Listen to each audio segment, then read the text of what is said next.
this project, Trunk Island, would not have been possible without a huge number of supporters, both financial supporters and people who've given a huge amount of time. You're all on that call for this very reason. And Michelle, if you could advance to the next slide, please. You're all here because of that, because you were significantly involved in this project and making it happen. And things like this just cannot happen without community support. So you'll hear our thanks throughout, but please know that we are hugely appreciative, because none of this would have happened without you. If we could go to the next slide. So I just wanted to tell you a little bit about this is a very, very brief history of Trunk Island. As Hannah and Patty will know, there's a long and an amazing history, which we can go into it at some point, but not this evening. But Trunk Island was first named in about 1662 by Richard Norwood. At least it appears on a map for the first time in the Little Sound, now known as Harrington Sound. And prior to that, it just was a non-named island. And we have minutes from the governing council back then, and it's interesting to see that the governing council noted that a bit of a rogue, a former governor, cut down the trees on Trunk Island. His name was Captain William Turner. And the next tenant was forced to repair the damage, or repair the island's value, which we believe was the first restoration of Trunk Island. So I think, although we think we were doing the first restoration, I think it's already been done once before, but many, many, many years ago.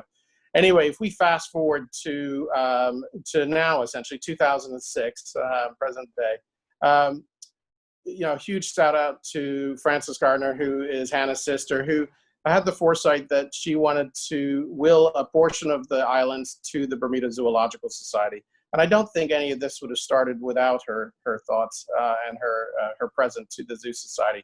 And that really gave us sort of an option to think what more could happen with this island.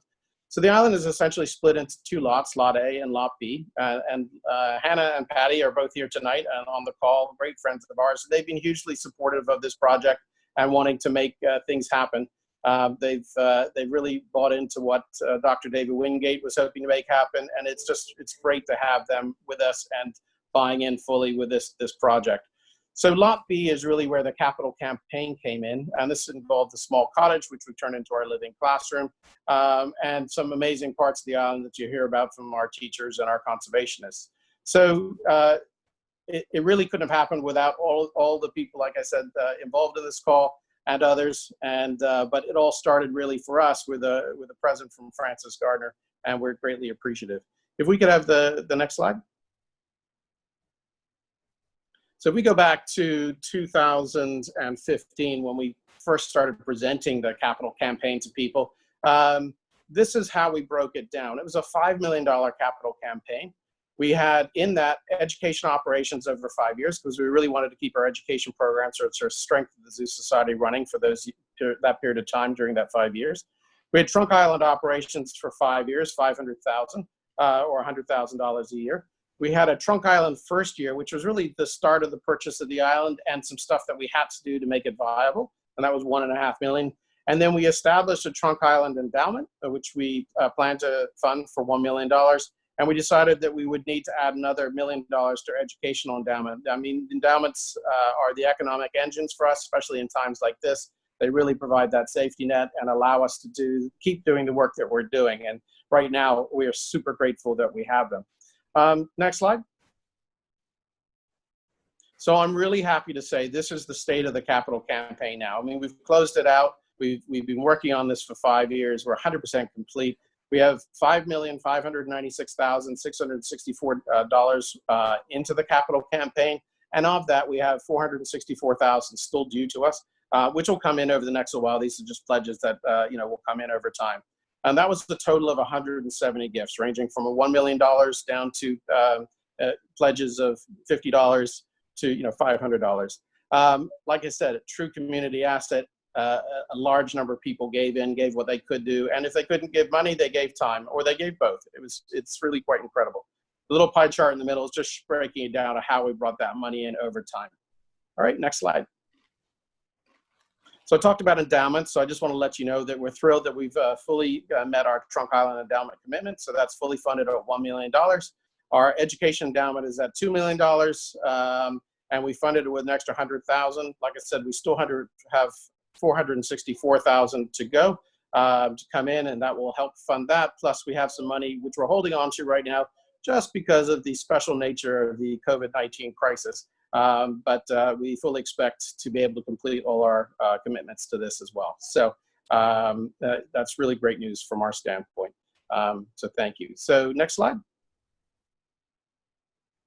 So here's where we're going to turn it over to other speakers, but I'll just introduce a little bit. This is the Trunk Island operations. So the $500,000 to $100,000 a year over 5 years, and really starting to restore the island back to its pre-colonial state.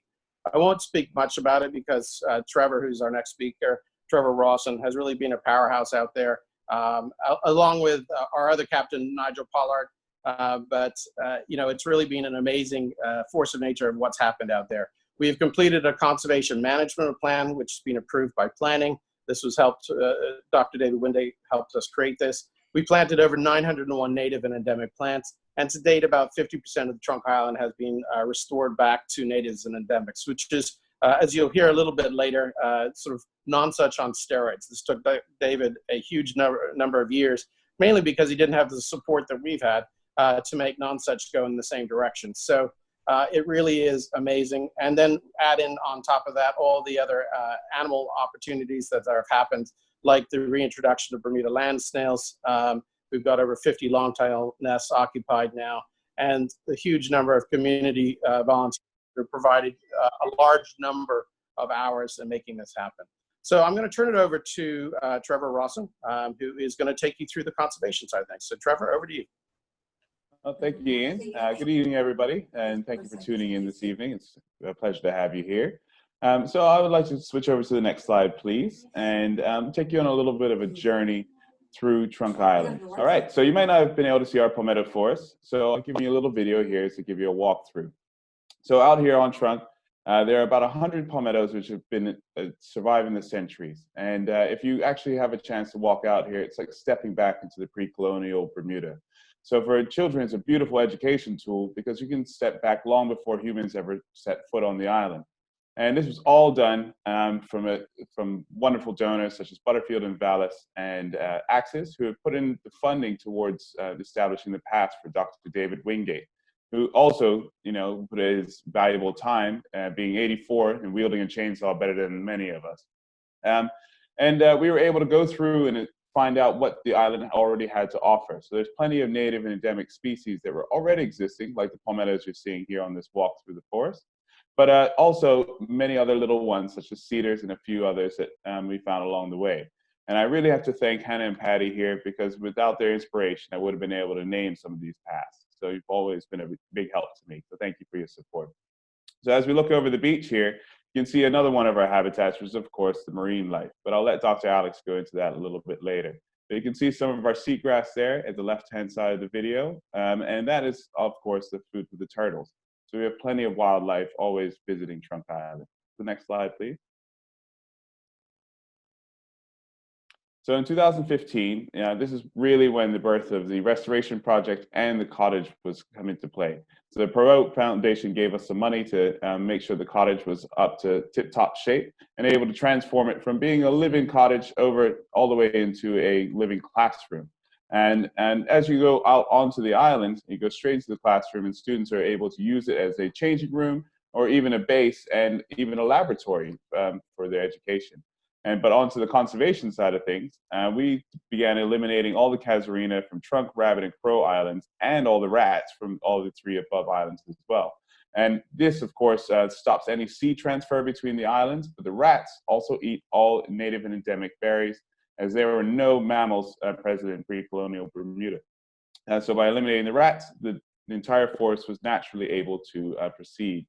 And then, of course, with all the vegetation that we're ripping out, the chipper was needed because instead of having large piles of dead trees everywhere, we need to make the use of all these dead trees. So we were able to chip them and create all sorts of mulch that we can put across all the paths, and also use it as a soil retention, water retention for the soil around all the native plants. And of course, to do all of this, we needed a volunteer force. And this is when we decided to create the Weekend Warrior Volunteer Force, which has been a real driving factor for making this happen. The next slide, please. So this year, there were focused aerial images, as you can see throughout this entire presentation. They were at the request of Dr. David Wingate once again, and it was mainly to do tree identification. And so once we get to the next slide, we'll talk about that. But Callista this year was donated in June by the Stemple Foundation and Diana Berquist. And this is a beautiful boat, which is perfect for transferring children back and forth to the island. So you can take a class of 30 students on this boat from BAMS in the main facility all the way over to Trunk Island and various other places around Bermuda, including North Rock. And the conservation management plan was developed this year by David Cox. And it's basically taking out all the information from David Wingate's head, putting it on paper, and making a true guideline on how to manage this island. And it's been wonderful. And we, according to David Cox, we've even excelled his expectations so far. The next step, please. Next slide. Yeah.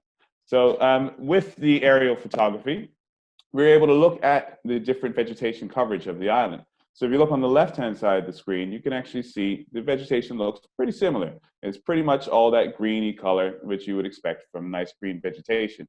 But when exposed to high winds, and especially salt spray, you can see on the right-hand side of the screen that a lot of the trees come out brown, leaving a few trees that look bright green. Well, those bright green trees are generally the palmettos, our native and endemic trees that can handle all these salt sprays due to all their exposure to high winds and salt spray from hurricanes. But all the invasives, and the introduced plants, they cannot handle this, so then they turn brown. So this is how we're able to identify our target species from above, which is quite impressive. The next step, please. Next slide, please. So in 2017, we actually started expanding our social media and community outreach.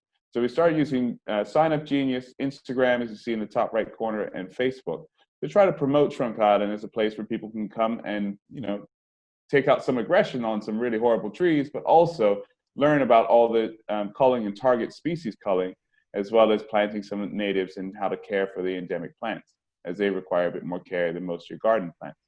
And of course, this expanded our Weekend Warriors and our corporate days of giving because people found a lot of interest from our community and they really want to be a part of this and take it back to their own gardens and use it as much as they can. And we also started, this year, I was hired as Callista's captain so that I was able to ferry children back and forth, but it slowly evolved into me coming out to the island and tending to a lot of the restoration that was out there, and began really quickly evolving at the end of that summer to have me on and using a lot of the geographic information systems, such as me in the picture here with the GPS, taking measurements of the trees and creating a data library of what is actually happening on Trunk Island so we can see it and see trends as we go forward. And it's quite an amazing feat. And then, of course, once I came into it, I really decided to start recycling some of the compost that was at the aquarium, recycling some of the algae that was at the aquarium for the compost that we use on Trunk Island to feed all these different plants. So it became a joint effort between BAMS and ourselves. Next slide, please. So in 2018, and this is where we really started to ramp up. So we started putting in plants in the palmetto forest because we went in and removed all the Brazil pepper, which was really starting to choke some of these beautiful palmetto trees. And we started to plant some cedars, as you see the gentleman here planting a small cedar in the forest. That tree is now over 5 feet tall, which is amazing in a few years. And we also found over 50 self-propagated Bermuda cedars all around Trunk Island. And this usually comes from birds giving us a generous donation from the mainland. And this really gives us an optimistic view of the overall survival of the species. The Chinese fan palm this year was also eradicated, and if you've never worked with it, it is a very spiny plant and very difficult, and tree surgeons are needed to do that, as well as our Weekend Warriors. We also began the cull of the rosy wolf snail. I won't go into too much depth there, because Dr. Bacon's going to show us a little bit more about them.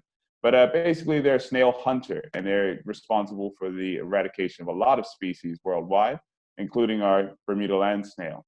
So we need to get rid of this in order to proceed with our next introductions.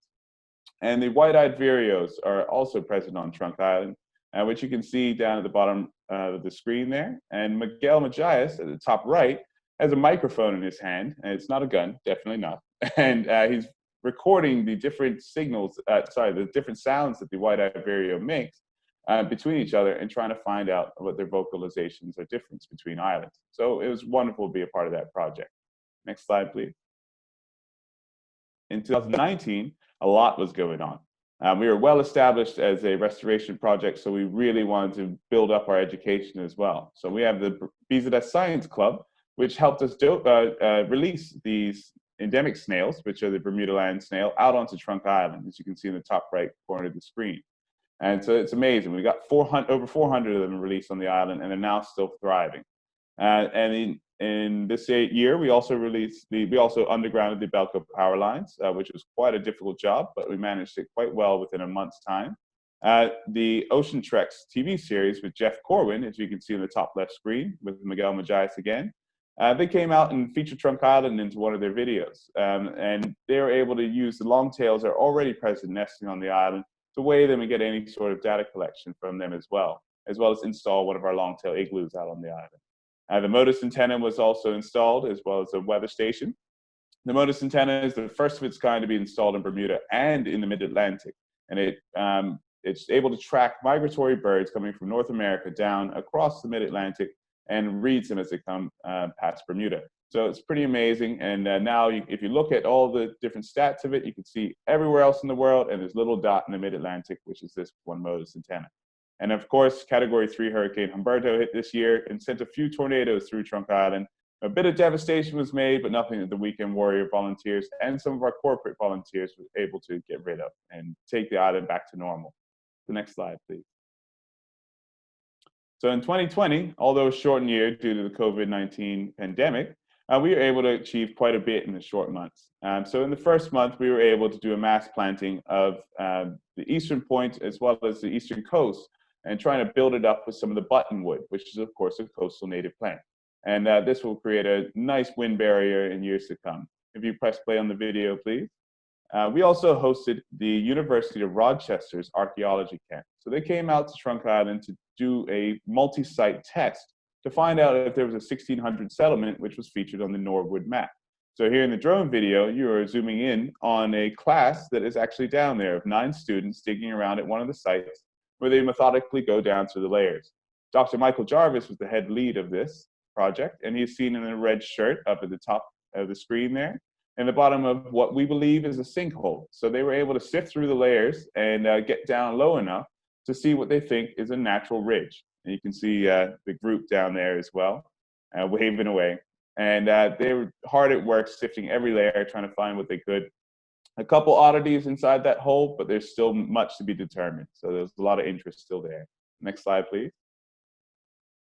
So our restoration impact on the island really shows by the plants that we put in there. So if you look at our left-hand side of the screen, the map from 2015 shows just a few plants that were put in the main lawn, which are very tall today, some of them topping over 12 feet, which is just impressive. And from 2015, you see a quick ramp up into about 2018, where we did our first mass planting of the island. And thanks to Winifred Oatley, who donated 100 plants to the island, which was amazing for her 100th birthday. So thank you very much to her. And we were able to start our nursery and then spread over to the island to push as much as we can. And now you can see on the right-hand side of the screen, we have almost 50% coverage for all the impact that we've done out there. So it's really, really impressive to watch people go through and put all their efforts into the island. So thank you very much. The next slide, please. So our volunteer force, of course, is the best thing, the driving force of this island. So they get to come out to Trunk and learn a lot about what we do and what it takes to make and maintain a restoration project like this. So Nonsuch, it was amazing, of course, because it was a very good example of what things can look like. But unfortunately, our biggest difference was the amount of invasives that are already present on Trunk Island. So all our volunteers, so thank you to all those that have put out their valuable time from the community and the corporate volunteers that have come out. You've really made this island happen and brought it out to what it is today. So thanks again. The next slide, please. So where are we today? So there are 30 plus longtails nesting on Trunk and Rabbit Islands today. So I went around today, and if you press play on the video, and just went around and check out all the longtails that are out there, and we did a count, and it was 30 today. But as we know from the previous years, they not only nest once, but they nest a second wave throughout the summer. So we have up to 50, if not more so, around Trunk and Rabbit Islands nesting throughout every year, as well as a variety of songbirds, such as the chickadee and the bluebird, And you can see this little long tail here as you come into the video. And if you look very closely, you might even see the little chick that's underneath the longtail's wing. It's a little puff of gray there. So it's quite beautiful that you can come on the bow of Callista, and it's just amazing that you can drive right in. So we also have 900 native endemic trees that have been planted, and it's just incredible how much time, work it takes to put in all these plants and how well they're thriving now. And over 1,600 Bermuda land snails have been reintroduced, and you can see them thriving underneath all the underbrush of Trunk Island. So again, thank you to everybody that has been involved in your continued support and to make this island happen. It's been a beautiful thing to be a part of, and I just look forward to any more time we have there. Thank you. And I'm going to hand it over to Ian to give it to our education team. Great. Thanks, Trevor. Well, I hope everyone can just see how much work is taking place out on the island. It really is truly incredible. So as well as all the conservation work, our education team has been hard at work in making sure things are happening. And Trunk Island has been a hub of just education classes going on out there. The nice thing about it is that the demand for our programs has increased.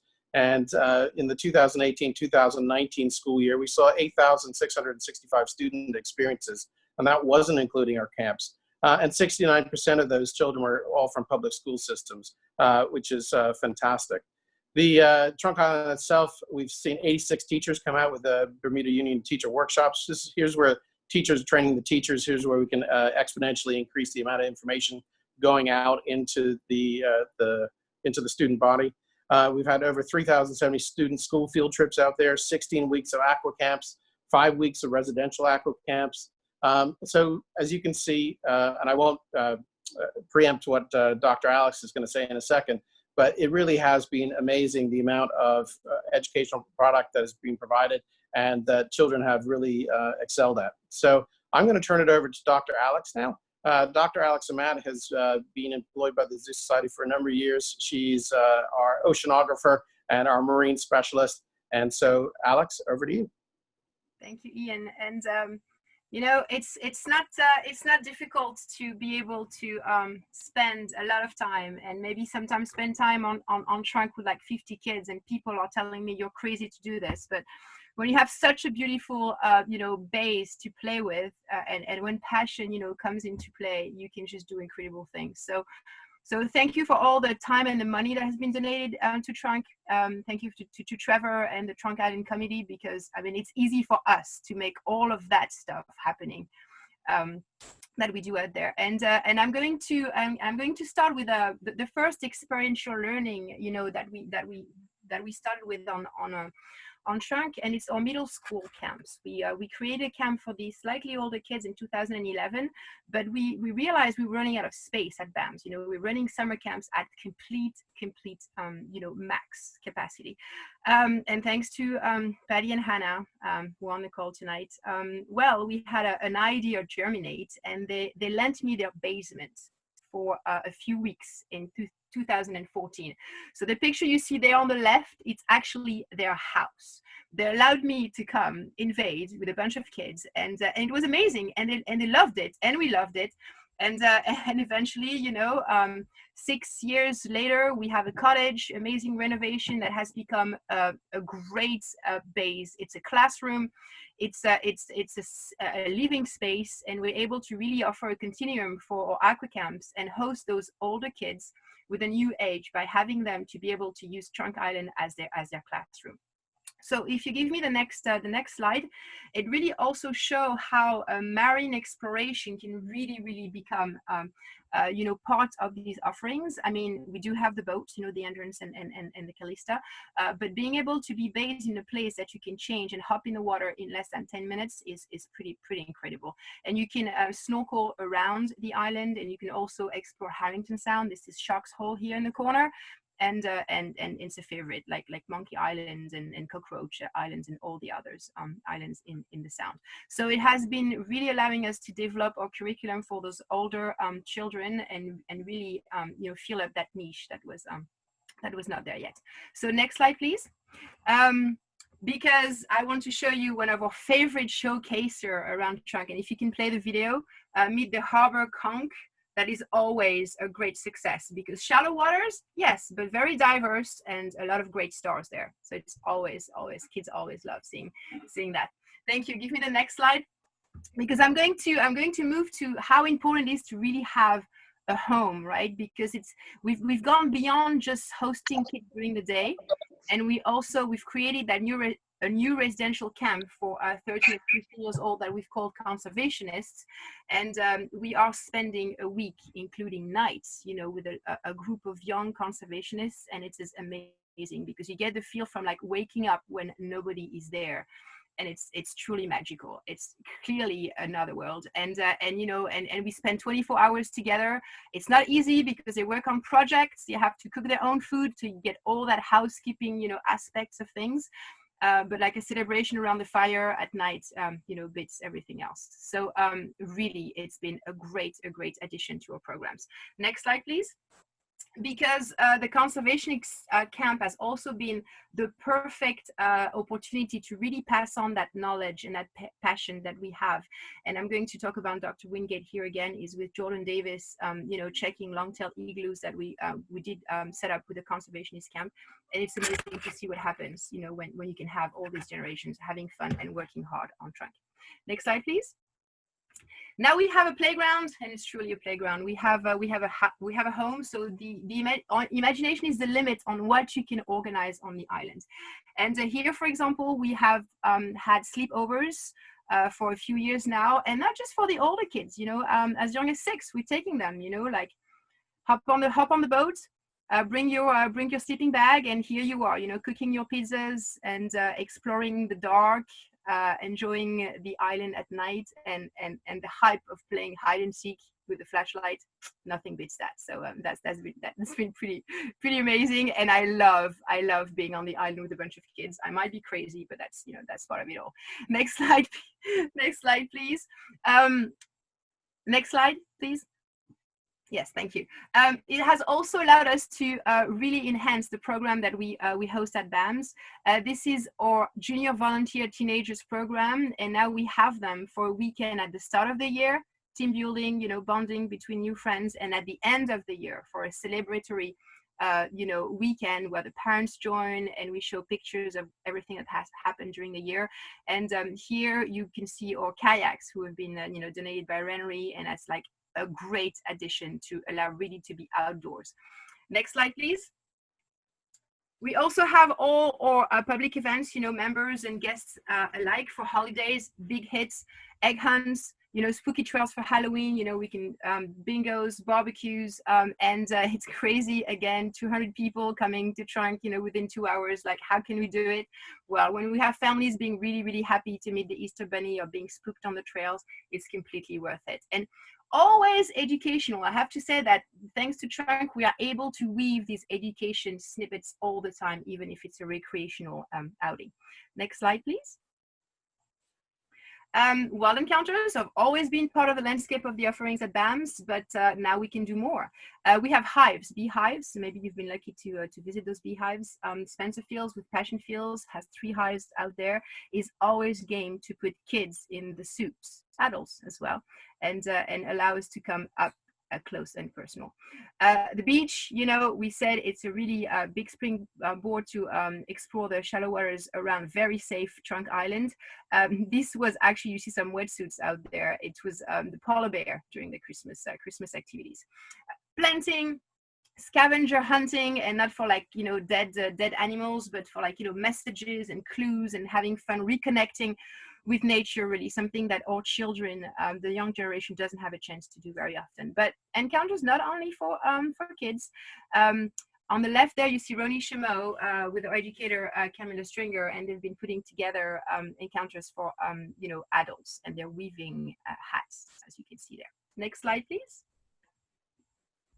Science Club has already been mentioned with Trevor, and we're slightly really sliding into more education, programs. These guys are hosted. It's like the little pool of children, volunteers, I should call them, and learners and scientists who really are based on Trunk, and they do everything from counting fish, counting invertebrates, looking at coral bleaching, saying hi to the bees, planting trees, playing with compost, and all of the above. So hosted there when the weather is allowing us to. And my next slide is going to be introducing you with the Kids on the Reef program. Next slide, please.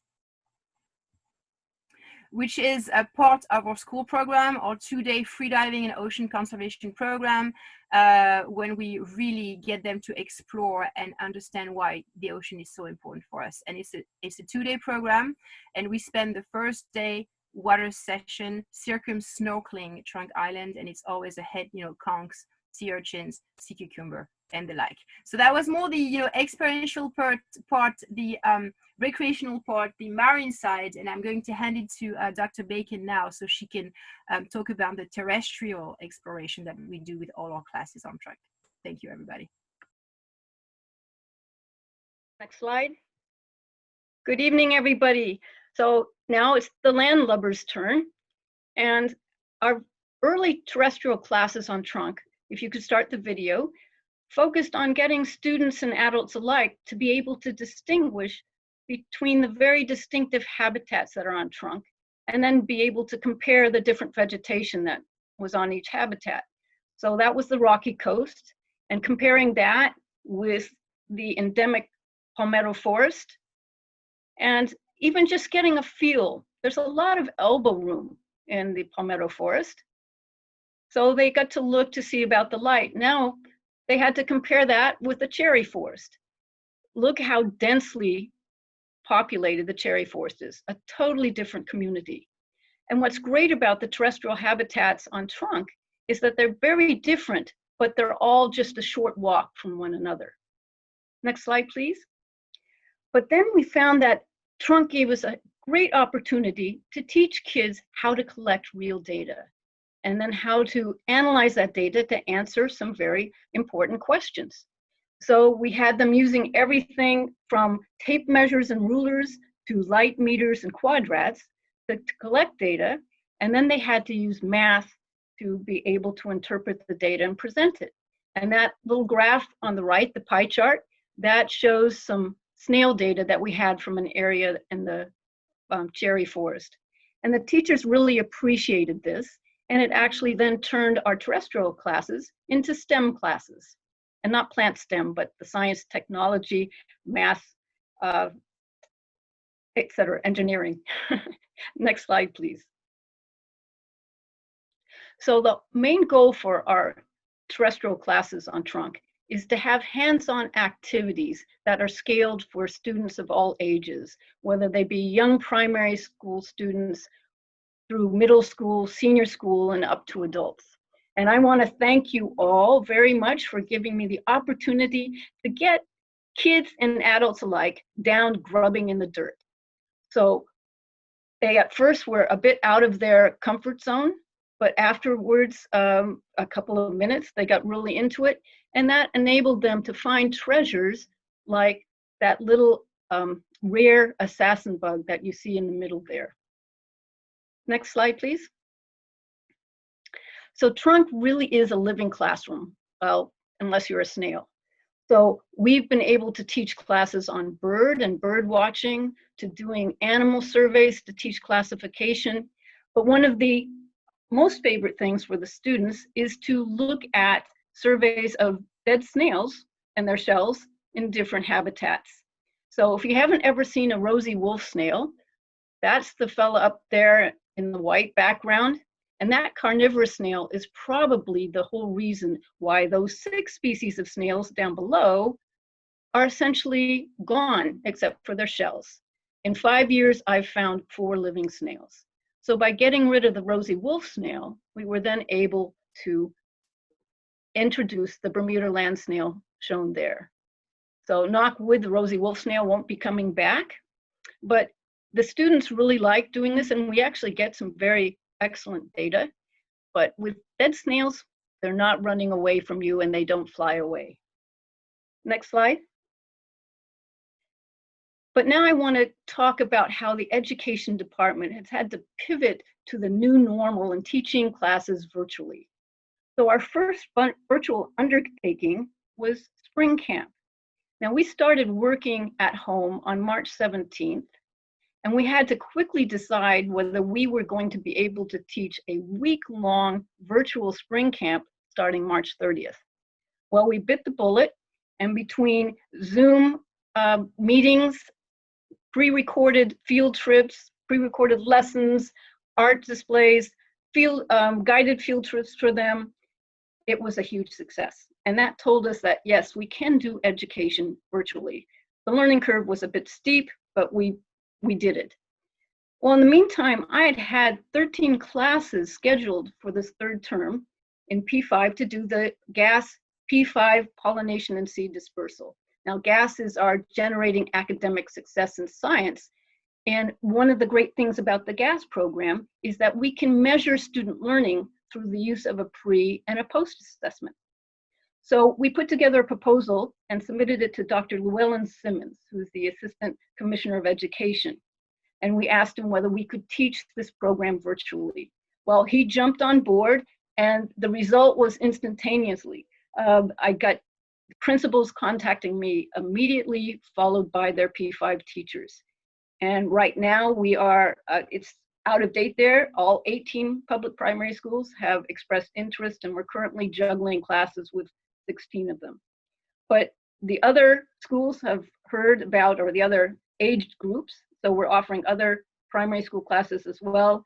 And even Alex and Beth are doing Kids on the Reef classes, virtually doing yoga and their land-based classes for M1, which is really an amazing accomplishment. Next slide, please. So here are our new classrooms. The screenshot on the left shows a P4 skeleton and muscles class, and they're preparing to do a muscle and tendon experiment. And the picture on the right shows a pollination and seed dispersal class where the kids are showing their flowers that we're going to dissect. Is it ideal? Not really, but it does show us that we can do hands-on activities, and we can also do a lot of engagement with the kids, and it's working. So actually, it's showing us that we might do virtual follow-up classes when we resume our normal classes. Instead of having to bring classes all the way here from, say, Somerset, we can follow up with a Zoom class. So this partnership we have with the Ministry of Education is brilliant. The teachers are working very hard. I've had 4 principals sit in on the classes. Even principals are going out buying seeds and supplies for the kids to be able to do their germination experiment. So for the time being, this is our education program, and I think the public schools are appreciating it. So thank you, and I will now turn you over to Colin Brown, who is the president of the BZS. Thank you, Jamie. Afternoon, everyone. I am Colin Brown, the president of the BZS. So my involvement started in 2014 when I was invited on the board and said, here's Trunk Island, go have fun. And it's been a labor of love, and I've loved every minute of my involvement. BZS is such a fantastic organization, as you've heard. Great staff, great programs encompassing all of the community. Then I was asked to succeed Richard Winchell in 2017 as president. And so Richard, as everybody knows Richard, he's been a huge driving force for this project. So huge kudos to Richard. So very, very quickly, we're at 40 minutes now, but as Jamie said, pivoting to the new normal, which we don't know what that will be yet, but the virtual education, they've succeeded phenomenally. And a combination of the old normal and the new normal looks like that will be successful as well and give us wherewithal to reach more students, which is fantastic. The conservation aspect of Trunk, education, but also teaching everybody about endemics and natives and planting and culling that they can take to their own backyards and help control the invasive species in Bermuda, and use that knowledge and hopefully spread it to their neighbors. So we have some nice endemic hedges and not Brazilian pepper hedges. We do have planning permission and building permit for a freshwater pond and a mangrove habitat. Freshwater ponds are very dear to David Wingate's heart, bird habitat, and that will bring another habitat to the island.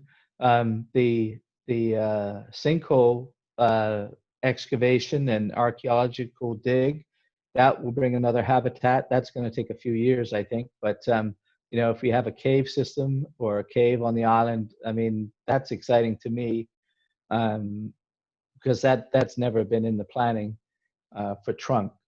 So we do have planning permission for a cottage expansion as well, but the priorities are going to be what can we do with volunteer labor, you know, cash revenue and generation and cash flow is critical in these changing times.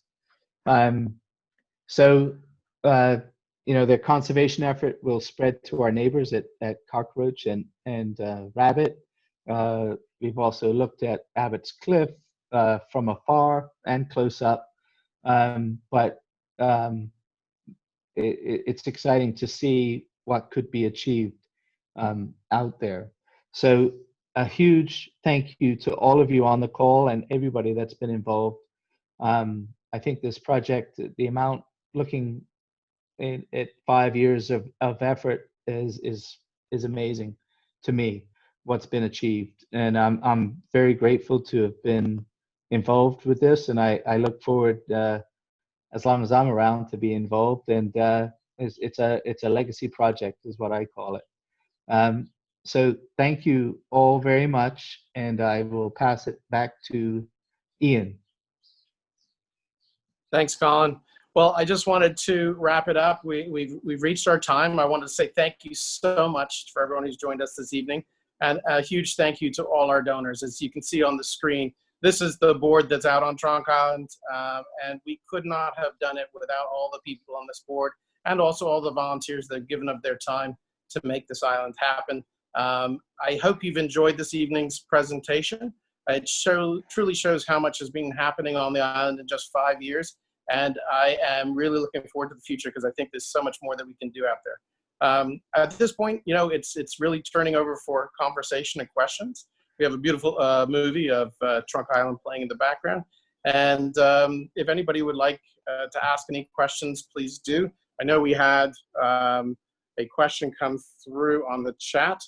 But what I'll do first is just see if anyone has any immediate questions that they want to ask. And if you feel free, just unmute yourself and chat away. And I hope you've had a chance to fill up your drinks. Any questions? Ian, I was very interested on the use of the algae for compost. Does that have to be washed through with fresh water first? I think I'm going to turn that over to Trevor because he was the one who took this on. And Trevor, or it was Trevor. Yeah. Thanks, Ian. So the good thing about that algae is that it is actually like laden with salt water. So that actually stops all the organisms from getting into it, and that's what we're trying to avoid by bringing plants out to Trunk Island. But yes, it has to be rinsed with fresh water, and for that we put it in barrels and drill holes through it after we ferry it over to Trunk, and we're talking hundreds of pounds of algae. So it takes volunteers, a lot of work to take it out there and haul it up the hill, put it somewhere where nobody can smell it, and allow the rain to wash through it. Yeah. Thank you. That's very interesting. Thanks for your question. Any other questions from people in the audience? I do have a question, which was who controls the other islands, Rabbit and Crow? I don't know. Colin, do you want to take that one? Sure. So the Haycocks own Cockroach Island. Greg Haycock is active out there in mimicking what we're doing. We have had volunteers on there. They have can't get the species right, Caliphylla, like I call it monkey nut tree. They had lots of them out there.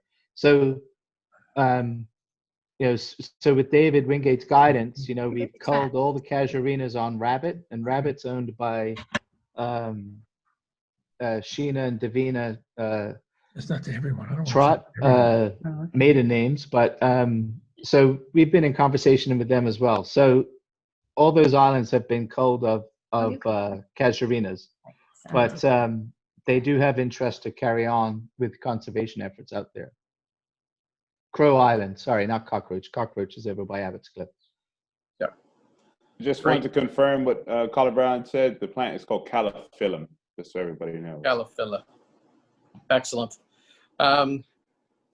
Yeah, there's so much going on out there as a result of all the efforts going in. But anyone have any other questions they would like? Or we can turn this over to a gallery view. Maybe that's the best thing to do now, Michelle.